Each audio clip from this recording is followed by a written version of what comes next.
nami je zdaj vodja projekta Žepna opera, če prav razumem. Ja. Grega, kdo pa so vsi ostali, ki sodelujejo pri tem projektu?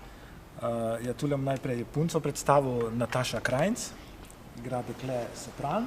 Lili? Tako. Potem je tu policaj Aleš Marčič. Potem imamo pa tu inštrumentalno ekipo Andrej Zupan, Piero Malkoč na basu in Matija Strniša na računalniku, hkrati je pa rezervni klarinetist na klopi. Hodim po mestu in gledam avtomobile. Hodim po mestu in gledam avtomobile. Če so pravilno,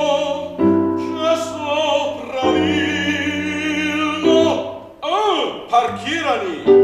Kaj loči Žepno opero od klasične opere v operni hiši, recimo?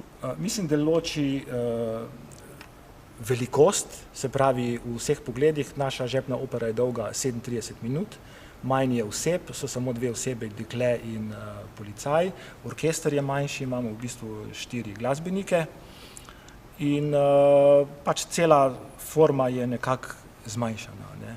Ampak sicer pa ne bi imela vse elemente prave opere, se pravi zgodba, zaplet, tragika, umor, smrt, ljubezen.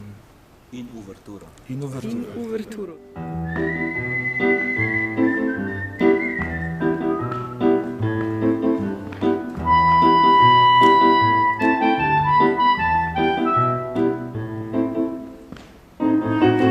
V bistvu že, mi smo leta 2006 z libretistom Iztokom Lovričem, sicer bi rekel nekim... Libretistom? Libretistom? Aha, libretistom. Aha, ja, sicer je on dramatik, igralec, pisatelj, ne vem, vse sorte in režiser.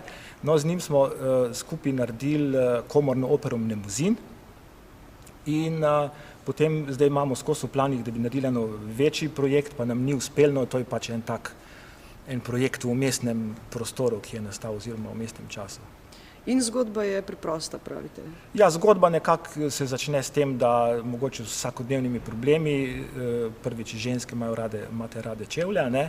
Drugič pa to dekle gre v mesto kupovati čevlje, ni parkirnih prostorov in skratka Pajek odpelje avto in seveda začne se zaplet z mestnim policajem in vse skupaj se potem nekako odvije.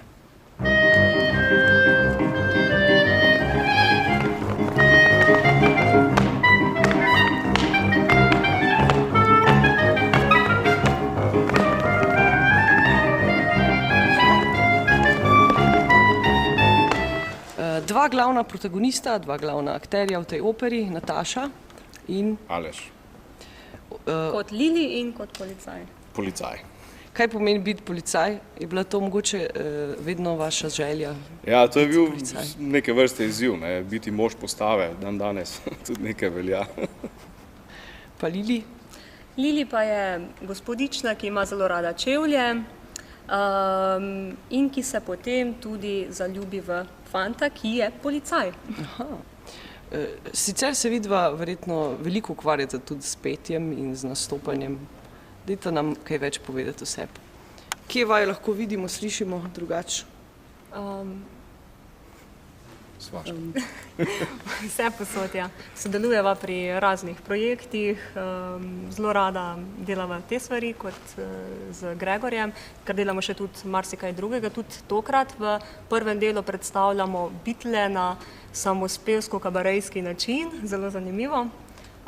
In nekaj novega, nekaj mladega, bi jaz rekla, za poslušalstvo. Tudi sama Žepna opera je recimo, bi izpostavila to, da je namenjena tako poslušalcem, ki poznajo opero, tako tistim, ki o njej nič ne vejo in ki o njej menijo, da to pa nekaj ni. Jih vabim vse, da pridejo in si pogledajo, da pa opera ni tako zoprna. A seveda ni, a ne da ni.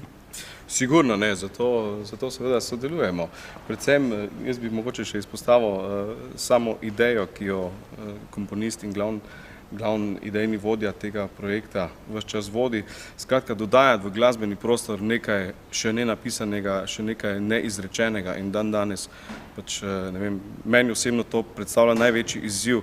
Mozarta smo že prepeli od zadaj naprej, bi rekel, te stvari pa vendarle prihajajo v to slovensko področje, ki je pravzaprav na tem področju še zelo mlado in sem vesel, da se stvari z gospodom Strnišo razvijajo v tej smeri in bom z veseljem seveda še sodeloval naprej. Kdo vaju je pa tako lepo oblekel?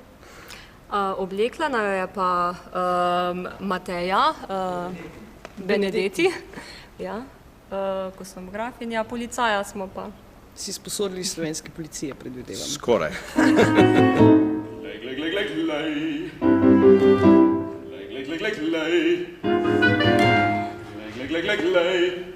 Tamle pa je en avto, pravilno parkiran. Oj, kako sem srečen! Napišem mu kazen in pokličem še Pajka.